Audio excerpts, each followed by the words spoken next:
الذين هم عن آياتنا غافلون.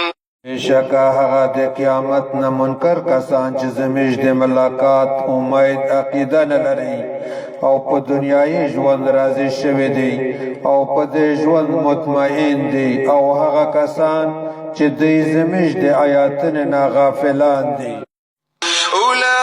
أولئك مأواهم النار بما كانوا يكسبون. دغه کسان د دوی د ژوند زوی اور دی په سبب د هغه عملونه چې دوی وکول.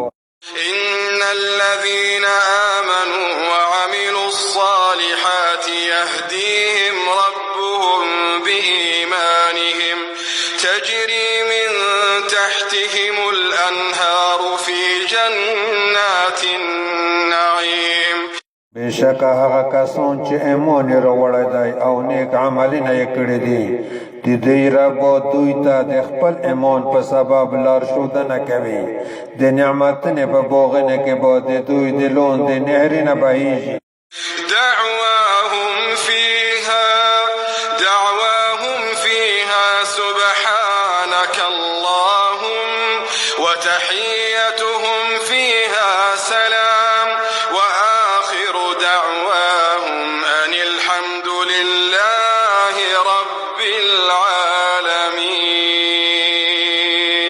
د دوی خبره به په دغه جنتونو کې سبحانك اللهم ای الله تعالی د توپو کې بیانوي دا غوي او په دغه باغونه کې به د دوی د پورا سلام وي او د دوی د خبره آخر به دا وي چې ټول صفتونه خاص د الله تعالی د پورا دي چې د ټول عالمینو شپولین کیدای.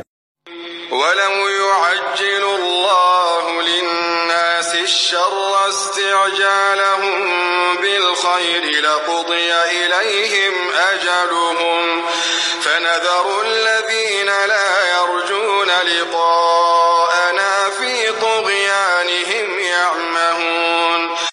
چیرې الله تعالی هم خلق ته د بدی په سزا ورکول شي هغومره تلوار جدي کولای څومره چې دا خلق د دنیا د شګړې په غوښتلو کې تلوار جلتی کوي نو د دوی د عمل کول مهلت به پخوا ختم شوی و خو زموږ دا طریقه نه ده. نو موږ هغه کسان چې زموږ د ملاقات امید عقیده نه لري په خپل سرکشۍ کې پرېږدو چې سرګردانه وي. وإذا مس الإنسان الضر دعانا لجنبه أو قاعدا أو قائما فلما كشفنا عنه ضره مر كأن لم يدعنا إلى ضر مسه كذلك زين للمسرفين ما كانوا يعملون. او کله چې انسان ته تکلیف ورسیږي نو په خپل اړخ باندې پروت یا نوس یا په ولاړه میش بولي نو کله چې میش د هغه نه د هغه تکلیف لري کو نو داسې تیریږي لکه چې د میش نه وي بللي د هغه تکلیف لري کولو ته چې د ته رسېدلی و. همدارنګه د حد نه تېرېدونکي ته هغه عملونه شایسته کړل شول چې دوی به کول. ولقد أهلكنا القرون من قبلكم لما ظلموا وجاءتهم رسلهم بالبينات وما كانوا ليؤمنوا كذلك نجزي القوم المجرمين.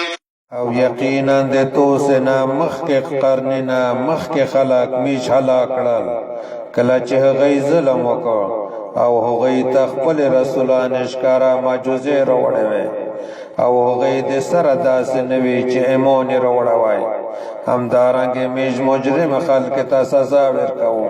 ثم جعلناكم خلائف في الأرض من بعدهم لننظر كيف تعملون.